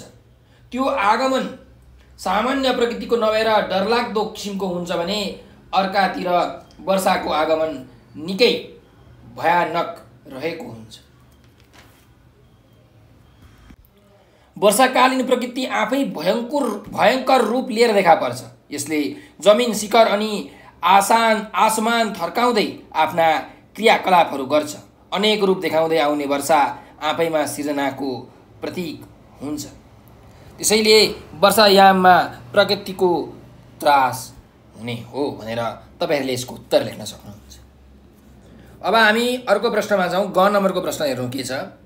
तल दिएको निबन्धांश पढी अन्त्यमा सोधिएका प्रश्नको उत्तर दिनुहोस् भनेको छ। यो निबन्धांश हामी पढौँ है त। नेपाल सांस्कृतिक दृष्टिले अत्यन्त समृद्ध छ। नेपालको संस्कृति भनेको विविधताको संस्कृति हो। नेपालमा वेद पुराण आदि संस्कृत वाङ्मयको अनुसरण गर्ने संस्कृति मध्ये एक हो। त्यस्तै नेपाल गौतम बुद्धको जन्मभूमि हो र संसारमा लोकप्रिय बौद्ध संस्कृतिको उद्गम स्थल पनि नेपाल नै हो। त्यस्तै नेपालमा श्रममा आधारित र प्रकृतिलाई पूजा गर्ने आफ्नै प्रकारको मौलिक संस्कृति छ। नेपाल बहुजातीय बहुधार्मिक बहुभाषिक देश हो। यसैले यो देश बहुसांस्कृतिक देश पनि हो। त्यसैले नेपालको राष्ट्रिय संस्कृति भने विविधताको संस्कृति हो भनेर हामीले यो अनुच्छेद यहाँ हेरेका छौँ। अब हामी यस अनुच्छेदमा रहेका प्रश्नमा जाउँ। नेपालमा के कस्ता प्रकारका संस्कृति पाइन्छन् भनेर भनेको छ। त नेपाल एउटा बहुजाति बहुसंस्कृति भएको मुलुक हो। त्यसैले यहाँ थुप्रै प्रकारका संस्कृतिहरू पाइन्छन्। नेपालमा वेद पुराण आदि संस्कृत वाङ्मयको अनुसरण गर्ने संस्कृति समृद्ध रूपमा रहेको छ। त्यस्तै नेपाल गौतम बुद्धको जन्मभूमि भएकाले बौद्ध संस्कृति पनि प्रचलित रहेको पाइन्छ। यसका अतिरिक्त नेपालमा श्रममा आधारित र प्रकृतिलाई पूजा गर्ने आफ्नै प्रकारको संस्कृति पनि प्रचलित छ। यसरी नेपालमा थुप्रै प्रकारका संस्कृतिहरू पाइन्छन् र यी संस्कृतिहरूको समष्टि रूप नै नेपाली संस्कृति बन्न पुगेको छ भनेर हामीले यसको उत्तर लेख्न सक्छौँ। त्यस्तै गरिकन अर्को प्रश्न छ, नेपाललाई बहुसांस्कृतिक देश किन भनिएको हो भनेर भनेको छ। त वास्तवमा नेपाल एक बहुसांस्कृतिक मुलुक नै हो र सांस्कृतिक विविधता नै नेपाली संस्कृतिको मूल पहिचान हो। यहाँ अनेक जात जाति भाषा भाषी तथा धर्म संस्कृति मान्ने मानिसहरूको बसोबास रहेको छ। यहाँ दसैँ तिहार छठ लोसार उधौली उभौली जस्ता राष्ट्रिय चाडपर्वहरूले सबैलाई छुने गर्दछ। देउडा गौरा लाखे सेल्लो सङ्गिनी हाकपारे मारुनी चुड्का ख्याली रोदी धान नाच मागी होली साकेला देउसी भैलो आदि चाडपर्व र प्रचलनहरू नेपालीहरूमा साझा सम्पत्ति बनेका छन्। नेपाली समाजमा कतिपय चाडपर्वहरू साझा संस्कृतिका द्योतक बन्दै गएका छन् तापनि नेपालमा मधेस पहाड र हिमालमा अलग अलग प्रकारका संस्कृति छन्। मधेसमा मुख्यतः मिथिला भोजपुरी अवध आदि संस्कृतिहरू प्रचलित छन्। थारू सतार मेचे दनुवार धिमाल राजवंशी आदिका आफ्नै मौलिक संस्कृति छन्। त्यस्तै मुस्लिमहरूको पनि छुट्टै संस्कृति रहेको छ। पहाडमा तामाङ गुरुङ मगर राई लिम्बूका आफ्नै सांस्कृतिक विशेषताहरू छन्। हिमाली क्षेत्रमा शेर्पा लगायतका विभिन्न जातिका आफ्नै प्रकारका संस्कृति छन्। त्यसैले नेपाललाई सांस्कृतिक विविधता भएको बहुसांस्कृतिक देश भनिएको हो भनेर हामीले यसको उत्तर लेख्न सक्छौँ। अब अर्को प्रश्नमा जाउँ। प्रश्न नम्बर 16 मा जननी र जन्मभूमि स्वर्गभन्दा पनि महान हुन्छन् भन्ने भनाइप्रति आफ्नो तार्किक विचार प्रस्तुत गर्नुहोस् भनेर भनेको छ। जननी र जन्मभूमि स्वर्गभन्दा पनि महान हुन्छन्, यो जुन प्रश्न हामीलाई सोधिएको छ, यो प्रश्न चाहिँ हाम्रो नेपालीको यो कक्षा 10 को नेपाली किताबको जन्मभूमि भन्ने कथाबाट सोधिएको हो। त्यसको उत्तर कसरी लेख्ने भन्दा, शास्त्रमा वर्णन गरिए अनुसार स्वर्गमा सुखै सुख छ। मरेपछि मानिसहरूको स्वर्ग जाने चाहना गर्छन्। संसारमा त्यस्तो स्वर्गभन्दा पनि उत्तम ठाउँ भनेको आफ्नो जन्मभूमि हो भन्ने विचार रामको रहेको छ। अर्थात् उनलाई स्वर्गीय आनन्द पाउने लङ्काको राजा हुनुभन्दा आफ्नै जन्मभूमि उत्तम लाग्छ। उनले आफूलाई जन्म दिने आमा र जन्मभूमि स्वर्गभन्दा पनि महान हुन्छन् भनी बताएका छन्। जननी जन्मभूमिश्च स्वर्गदपि गरीयसी। निश्चय नै जन्म दिने आमा सबैका लागि आदरणीय र प्यारी हुन्छन्। आमाप्रति कुनै पनि सन्तानले घृणा गर्न सक्दैन। त्यस्तै आफ्नो जन्मभूमि पनि सबैका लागि महान र प्यारो हुने गर्छ। जुन धरतीमा मानिस जन्मियो हुर्क्यो ताते ताते गर्दै तोते बोली बोल्न सिक्यो त्यसले आफ्नो जन्मभूमि कहिल्यै बिर्सन सक्दैन। विदेशमा गएर जतिसुकै वैभवपूर्ण जीवन बिताउन पाए पनि आफ्नो जन्मभूमिको मायाले मानिसलाई सताइरहन्छ। त्यसैले जन्म दिने आमा र जन्मभूमि हरेक मानिसका लागि प्यारो र महान हुन्छन्। जननी र जन्मभूमि हरेक मानिसका लागि श्रद्धा र सम्मान गर्नै पर्ने महान वस्तु हुन्। यिनलाई एउटा असल सन्तानले सधैँ सम्मान गर्छ। यिनको सम्मान गर्न नसक्ने व्यक्ति कहिले पनि असल हुँदैनन्। त्यसैले जन्मभूमि र जननी स्वर्गभन्दा पनि महान हुन्छन् भनेर हामीले भन्न सक्छौँ। यसरी तपाईहरुले आफ्नो तर्क दिएर यस प्रश्नको उत्तर लेख्न सक्नुहुन्छ। अब अर्को प्रश्नमा जाउँ। प्रश्न नम्बर 17 मा के भनिएको छ भने कुनै एक प्रश्नको लामो उत्तर दिनुहोस् भनेर भनेको छ। पहिलो यहाँ क नम्बरमा के भनेको छ त हेरौँ। प्रत्यागमन कथाको तलको अंश पढी सोधिएको प्रश्नको उत्तर दिनुहोस् भनेर भनेको छ। त यहाँ हेर्नुस्, शोभाले आँसु झार्दै रामुको कपाल तकियामाथि राखेर उनको निधार छामिन्।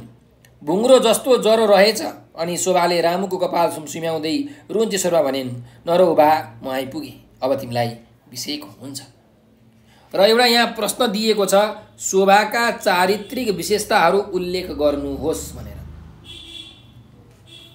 अब यो प्रश्नको उत्तर हेर्दाखेरि हेर्नु, यो 8 अङ्कमा सोधिएको प्रश्न हो।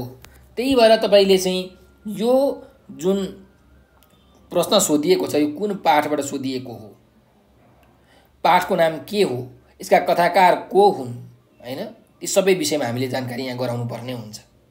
र यो जुन कथा छ, यो कथा जुन यो अंश त प्रत्यागमन भन्ने कथाबाट लिएको हो नि त। हो त्यो प्रत्यागमन भन्ने कथा कस्तो खालको कथा हो? के कस्ता विशेषताहरू छन् त्यो कथाको, त्यो पनि हामीले खुलाउनु पर्ने हुन्छ। त्यस्तै गरिकन कथाको जुन घटनाक्रम छ त्यसलाई पनि अलिकति छोटो मिठो तरिकाले हामीले यहाँ व्यक्त गर्नुपर्ने हुन्छ र शोभाको जुन चरित्रको विशेषताहरू छन् त्यसलाई चाहिँ उल्लेख गर्दै वर्णन गर्दै जानुपर्छ।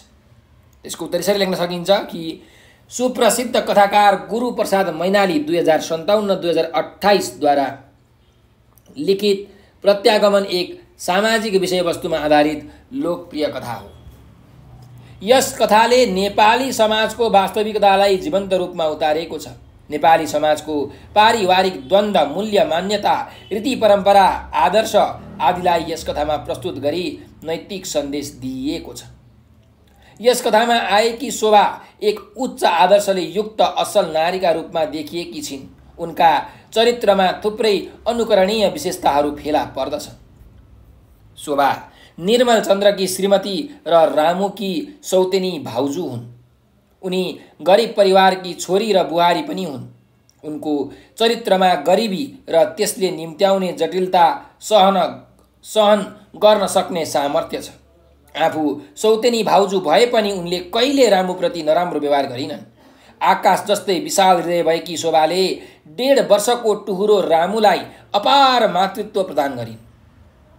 रामुसँगै खेल्ने र उसका इच्छा पूरा गर्न कति पनि उनले कन्जुस्याइ गरिनन्। यस आधारमा उनी एक विशाल हृदय भएकी नारी थिइन् भन्ने प्रमाणित हुन्छ। शोभा एक कुशल गृहिणी पनि हुन्। उनले आफ्ना छोराछोरी र श्रीमान अनि देवरको सुख दुःखमा सधैँ साथ दिइन्।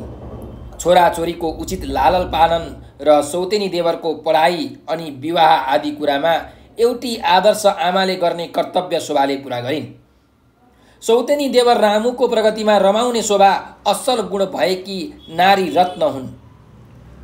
उनले अनेक दुःख कष्ट सहेर पनि परिवारको उत्थानमा आफ्ना पतिलाई पूर्ण रूपमा साथ दिएकी छन्। यस दृष्टिले हेर्दा गरिब र अनपढ भए पनि शोभा एक कुशल गृहिणी हुन् भन्ने स्पष्ट हुन्छ। शोभाका चरित्रमा व्यावहारिक कुशलता देख्न सकिन्छ।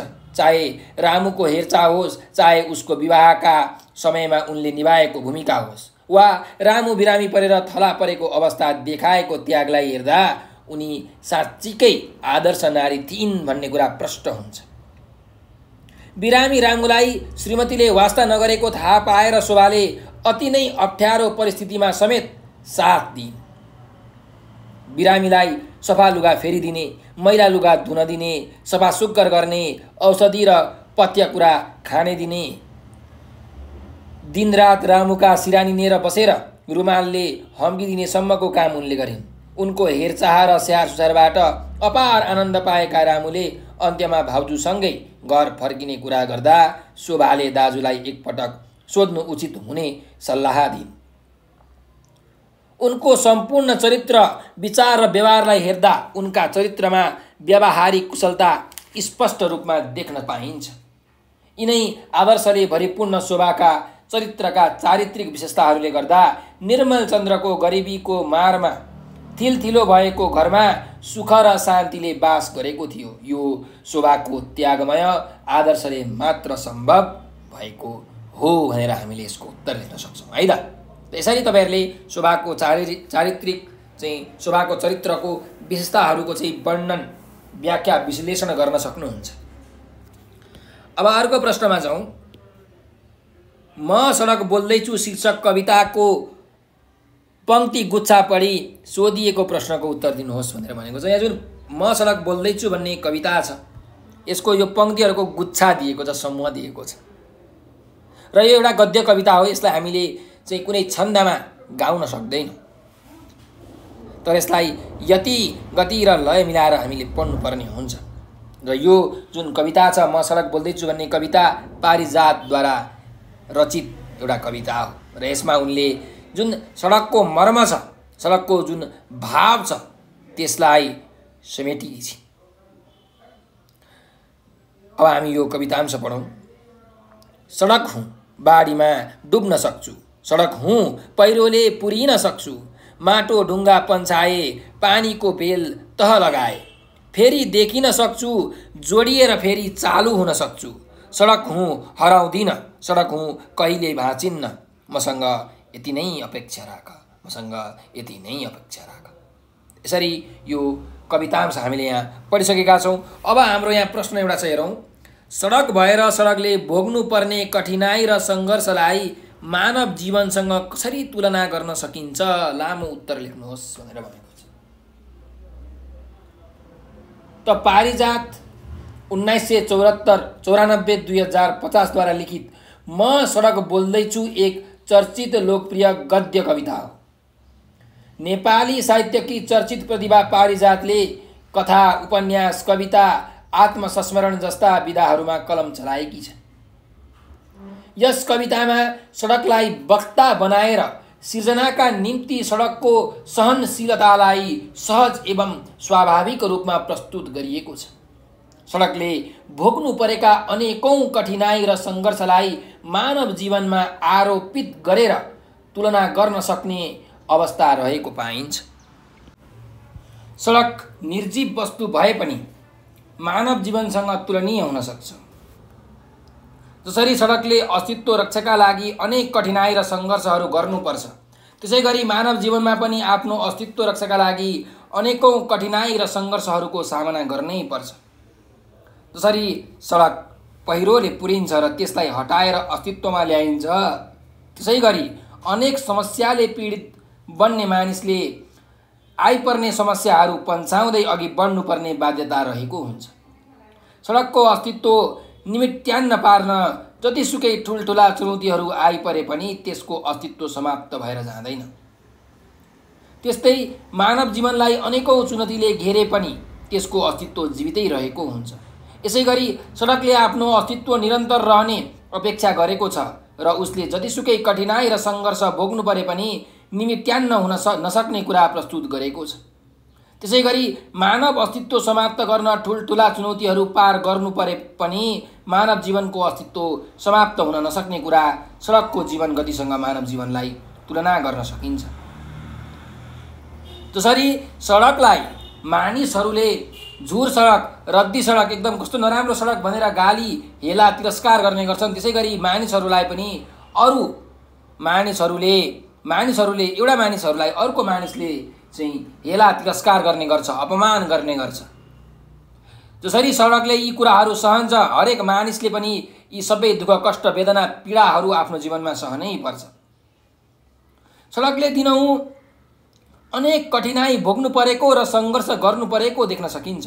त्यस्तै मानव जीवनमा पनि कठिनाई भोग्नु पर्ने र आफ्नो अस्तित्व बचाउन सङ्घर्ष गर्नुपर्ने कुरा ध्रुव सत्य बन्न पुगेको छ। तसर्थ सडक भएर सडकले भोग्नु पर्ने कठिनाई र सङ्घर्षलाई मानव जीवनसँग सजिलै तुलना गर्न सकिन्छ भनेर हामीले यसको उत्तर लेख्न सक्छौँ। अब अर्को प्रश्नमा जाउँ। 18 नम्बरमा छ, हेर्नुहोस्। कुनै एक शीर्षकमा कम्तीमा 150 शब्दसम्मको निबन्ध लेख्नुहोस् भनेर भनेको छ। त्यहाँ पहिलो छ, हेर्नुहोस्, मेरो जीवनको लक्ष्य। यो शीर्षक छ मेरो जीवनको लक्ष्य। तपाईँको जीवनको के लक्ष्य छ त? 8 नम्बरमा यो निबन्ध लेख्नु भनेको छ। मेरो जीवनको लक्ष्य। सफल मानवले आफ्नो जीवन यात्रालाई सकुशल गन्तव्यको बिन्दुमा पुर्याउने लक्ष्य लिए जस्तै मेरो भविष्यको लक्ष्य पनि आफ्नै प्रकारको रहेको छ। मैले जीवनको उषाकालदेखि जीवनका प्रत्येक पलमा आफ्नो जीवनलाई निश्चित लक्ष्यको गोरेटोमा हिँडाउने विचार गरेको छु। मेरो भविष्यको मुख्य लक्ष्य गाउँको सेवा गर्नु हो। त्यसैले म आफूलाई जन्मेको गाउँ ठाउँ र माटो अनि पाखो पखेराप्रति समर्पित गर्न चाहन्छु। सर्वप्रथम औपचारिक शिक्षा पुरा गरेपछि कोलाहलपूर्ण सहरिया जीवनबाट टाढा रहेको मेरो सुन्दर गाउँमा म फर्कनेछु। म मेरो गाउँलाई प्रेम गरेर वा सेवा गरेर राष्ट्रलाई प्रेम गर्न चाहन्छु। मलाई गाउँको सेवाबाट राष्ट्रको विकास र उन्नति प्रगतिमा टेवा पुग्नेछ भन्ने पूर्ण विश्वास छ। मलाई पाइला टेक्न सिकाउने, ताते गर्न र तोते बोली फुटाई आमा अनि बाबा भन्न सिकाउने मेरो सुन्दर एवं रमणीय गाउँ र यसको सेरोफेरालाई सिङ्गार पटार गर्नु मेरो मुख्य लक्ष्य रहेको छ। गाउँवासीहरूमा गाउँप्रतिको प्रेम, हार्दिकता अनि स्नेहको भावना जगाएर म राष्ट्र प्रेमको महान यज्ञमा टेवा पुर्याउन चाहन्छु। वास्तवमा मेरो गाउँले आधुनिक शिक्षाको उज्यालो राम्ररी देख्न पाएको छैन। सभ्यता, मानवता र हार्दिकताको मुहान मानिने गाउँहरू अब अविकसित अवस्थामा रहनु विडम्बनाकै कुरा हो। गाउँलेहरूमा शिक्षाको ज्योति बाल्ने, यातायात व्यवस्थाको निम्ति पहल गर्ने अनि घरेलु उद्योग धन्दाप्रतिको चासो जगाएर गाउँलेहरूको आर्थिक अवस्था सबल पार्ने मेरो लक्ष्य रहेको छ। मानिसका लागि स्वास्थ्य ज्यादै ठुलो कुरा हो। स्वास्थ्यको अभावमा मानिसले कुनै पनि सृजनात्मक कार्य सम्पादन गर्न सक्दैन। मेरो गाउँमा स्वास्थ्य चौकीको स्थापना अहिलेसम्म हुन सकेको छैन। धामी झाँक्री र झारफुक्कै भरमा स्वास्थ्य सेवाले थेग्नु परेको मेरो गाउँमा कतिपय आमा दिदीहरू सुत्केरी हुँदा नहुँदै अकालमै मरिरहेका छन्। मैले कैयौँ बालकहरू उपचार नपाई कालले टपक्क टिपेर लगेको पाएको छु।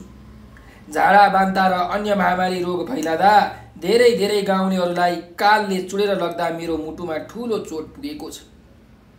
त्यसैले म गाउँमा स्वास्थ्यको महत्त्वबारे गाउँलेहरूमा जागरण ल्याउन ठुलो त्याग गर्नेछु।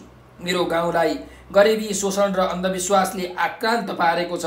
प्रजातन्त्रको प्राप्तिपछि पनि मेरो गाउँले कुनै प्रकारको काँचुली फेर्न सकेको छैन। त्यसैले गाउँले दाजुभाइ तथा दिदीबहिनी सबैलाई कर्तव्य र अधिकारप्रति सचेत गराउनेछु।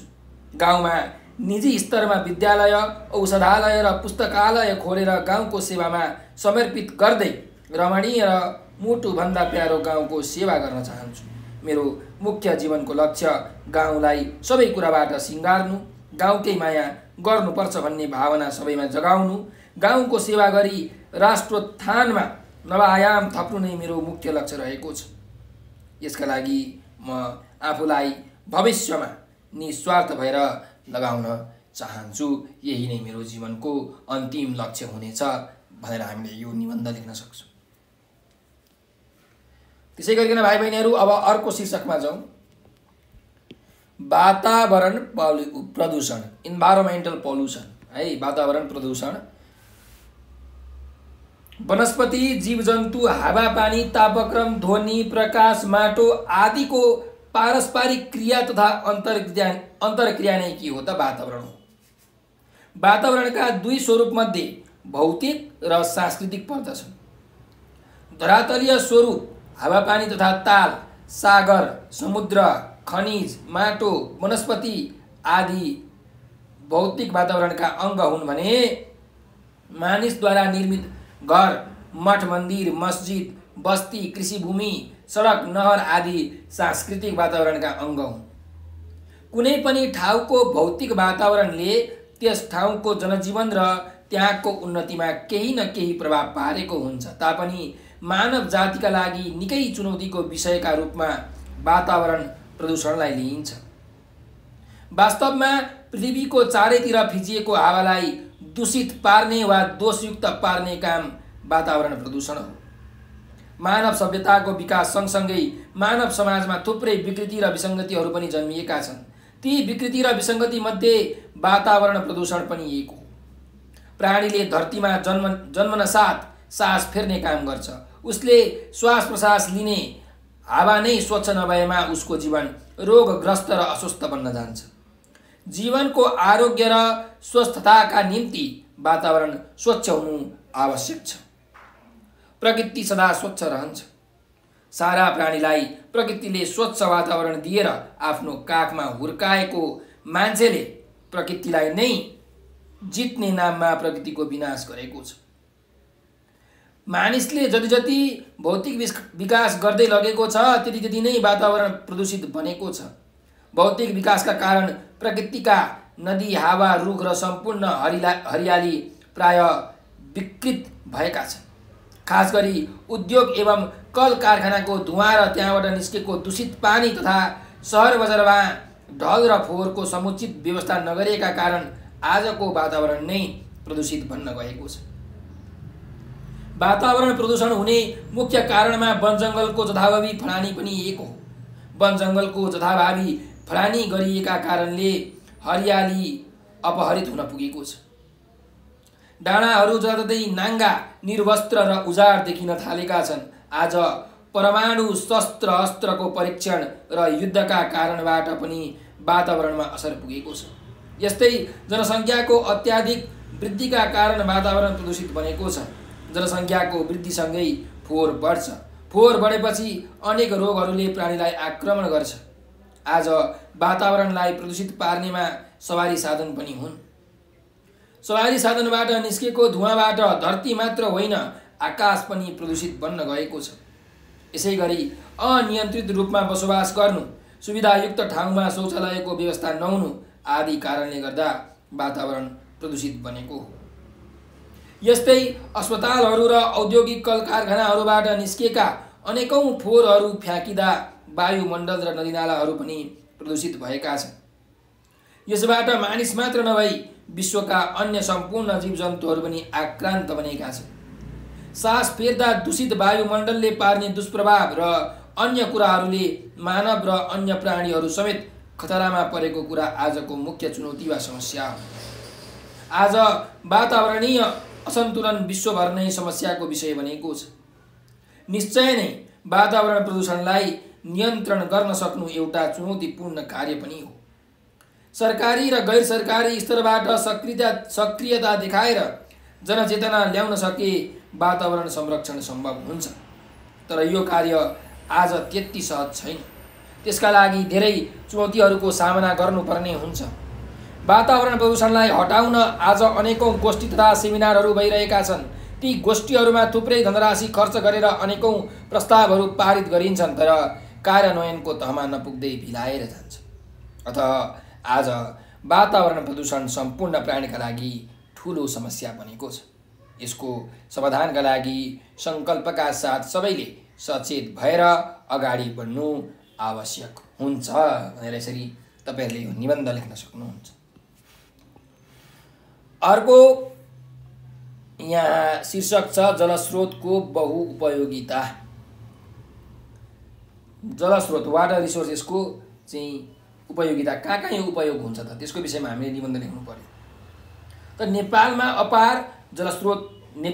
अपार जलस्रोत भएको मुलुक हो। जलस्रोतका दृष्टिले नेपाललाई ब्राजिल पछिको दोस्रो धनी मुलुकका रूपमा लिइन्छ। यहाँ हिमालबाट निरन्तर बगिरहने कोशी, गण्डकी, कर्णाली र नारायणी जस्ता नदीहरू छन्। त्यसैगरी विभिन्न पोखरी वा तालहरूमा प्रचुर मात्रामा जलभण्डार रहेको छ। यो एउटा भूपरिवेष्टित राष्ट्रका रूपमा रहे पनि यहाँका नदीहरूले समुद्रसम्मको यात्रालाई अविच्छिन्न जोडिरहेका छन्। जलको उपयोगिता अनेक क्षेत्रमा हुने गर्दछ। जुनसुकै प्राणीको जीवन पनि जलकै कारण चलिरहेको हुन्छ। जल बिनाको जीवनबारे परिकल्पनासम्म पनि गर्न सकिँदैन। त्यसैले जलको पहिलो उपयोगिता भनेको प्राणलाई संरक्षण गर्नु वा जीवनलाई जीवित राख्नु हो। मानवदेखि पशुपक्षी वा वनस्पतिसम्मका लागि पहिलो आधारभूत आवश्यकता भनेको जल नै हो। त्यसैगरी जललाई ऊर्जाको भरपर्दो आधार मानिन्छ। कम लगानीमा दिगो विकासका लागि जल ऊर्जा नै भरपर्दो माध्यम हो। वर्तमान औद्योगिक युगमा जलबाट उत्पादित विद्युत ऊर्जा नै विकासको प्रमुख आधार हो। उद्योग कल कारखानाका कारण मानव जीवनको आर्थिक विकासमा वृद्धि हुने गर्दछ। लाखौं मानिसले रोजगारी पाउँछन् र हजारौं मानिसको श्रमलाई वैज्ञानिक उपकरणको सहयोगबाट सहज तुल्याउन सकिन्छ। पर्यटन प्रवर्धनका दृष्टिले समेत जलस्रोतको सही सदुपयोग आवश्यक मानिन्छ। कृषि प्रधान मुलुकमा कृषि सिँचाइका लागि जलको उपयोगिता पनि त्यत्तिकै अनिवार्य रहेको छ। जलकै कारण मत्स्य पालन गर्न सकिन्छ र वैकल्पिक रोजगारको प्रवर्धन पनि गर्न सकिन्छ। यहाँको जलसम्पदाबाट 8 करोड 30 लाख किलोवाट विद्युत उत्पादन हुने क्षमता भए पनि यसको पर्याप्त उपयोग हुन सकेको छैन।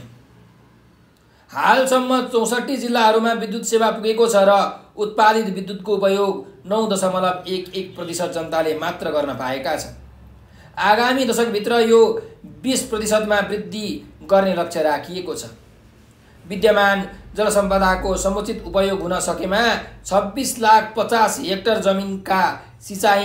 जमिनमा सिँचाइ पुर्याउन सकिन्छ।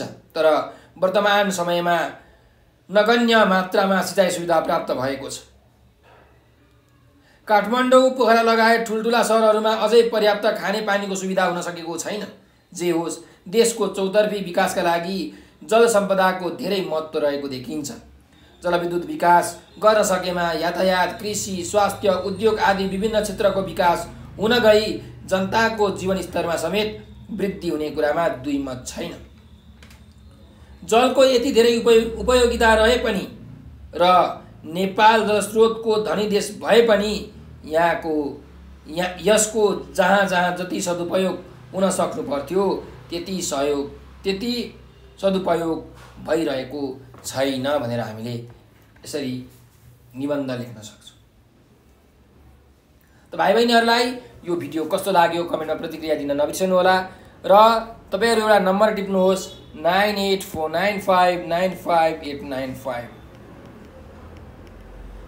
9849595895 हो यो नम्बरको भाइबर, टेलिग्राम र व्हाट्सएपमा तपाईहरुले हामीलाई मेसेज गरेर आफ्नो समस्या व्यक्त गर्न सक्नुहुन्छ। साथसाथै हजुरहरूले हामीलाई टिकटक, फेसबुक, ट्विटर र इन्स्टाग्राममा पनि फलो गर्न सक्नुहुन्छ। टिकटक, फेसबुक, ट्विटर र इन्स्टाग्राममा नेपाल अनलाइन स्कुल लेखेर सर्च गर्नुहोस् र हामीलाई फलो गर्नुहोस्, किनकि हामीले त्यहाँ नेपालीको मात्रै होइन, अङ्ग्रेजीको, कम्पलसरी म्याथ, अप्सनल म्याथ चाहिँ इपिएच, सामाजिक लगायत सम्पूर्ण एसीका सब्जेक्ट्सहरूको चाहिँ ओल्ड क्वेसन सोलुसनको भिडियो बनाएर हालेका छौँ। मोडल क्वेसन सेटहरूका सोलुसनको भिडियो बनाएर हालेका छौँ। तपाईहरुलाई आजभन्दा अगाडि एसीमा जति पनि क्वेसनहरू सोधेका छन् ती सबै क्वेसन्सहरूको सोलुसनको भिडियो बनाएर हालेका छौँ। हरेक च्याप्टर वाइज क्वेसनका सोलुसनको भिडियो बनाएर हालेका छौँ। भेरी सर्ट लङ क्वेसन्सहरू। त्यस्तै गरिकन हजुरहरूको कन्सेप्टलाई एकदम क्लियर बनाउनको निम्ति कन्सेप्ट बेस्ड क्वेसनका सोलुसनको भिडियो बनाएर हालेका छौँ। यी सबै भिडियोहरू तपाईहरुले हेर्नुभयो भने तपाईहरुले एसीको एक्जाममा A+ त 300% ग्यारेन्टी ल्याउनुहुन्छ। त्यसमा कुनै दुई मत नै छैन। र यसले तपाईलाई अर्को के फाइदा हुन्छ भने तपाईहरुले पछि क्लास 11 मा, 12 मा, ब्याचलरमा, मास्टरमा विभिन्न साइन्स, म्यानेजमेन्ट, एजुकेसन, आर्ट्ससँग रिलेटेड सब्जेक्ट्सहरू पढ्नुहुन्छ र हायर लेभल स्टडिजमा के हुन्छ भने धेरै नयाँ कुराहरू हामीले पढ्नुपर्ने हुन्छ, अलिक कम्प्लेक्स कुराहरू हुन्छ। तर ती कुराहरूलाई बुझ्नको निमित्त हाम्रो एउटा राम्रो बेस हुनुपर्छ। हामीले एउटा राम्रो बेस बनाउनुपर्छ भनेको सानैदेखि जरैदेखि एउटा राम्रो नलेज हामीसँग हुनुपर्छ। तब मात्र हामी नयाँ कुराहरूलाई राम्ररी बुझ्न सक्छौँ, छिटो बुझ्न सक्छौँ, सजिलै बुझ्न सक्छौँ।